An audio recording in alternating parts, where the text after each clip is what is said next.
మొన్న ఈ మధ్య నేను ఒక ఇంటర్వ్యూ చూశానండి. ప్రియదర్శిని రామ్ అని ఒక ఆయన ఉంటారు, మీలో ఎంతమంది తెలుసండి? సాక్షి టీవీలో ఎడిటర్గా ఉండేవారు ఆయన, మరి ఇప్పుడు ఉన్నట్లేరు. అతను ఆ ఇంటర్వ్యూలో మాట్లాడుతూ, అన్న ప్రతిదానికి దేనికైనా నాలుకేనన్నా మూలం అని ఒక మంచి లైన్ చెప్పాడండి. వెంటనే రాసుకున్నాను, భలే చెప్పాడు ఈయనని.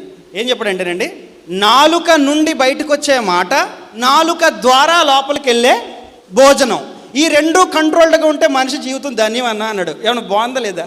ఏం చెప్పాడండి ఫిలాసఫీ, వండర్ఫుల్ ఫిలాసఫీ, తత్వం బాగా చెప్పాడు.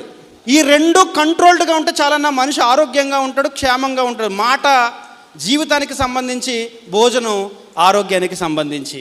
అంటే ఆయన కూడా నాలుగు దగ్గరే ఆగిపోయాడు. కానీ బైబిల్ ఏమంటుందంటే, దేవుడు ఏం చెప్తాడంటే, నాయన దానికంటే డెప్త్ చెప్తాను మీకు నేను. అసలు కంట్రోలింగ్ సిస్టమ్ అనేది ఎక్కడ ఉండాలి తెలుసా? లోపల ఉండాలి, హృదయములో. అందుకే అన్నాడు, మనస్సుని అణుచుకోండి. మనస్సునంటే భావోద్వేగాల్ని కంట్రోల్డ్గా ఉంచండి.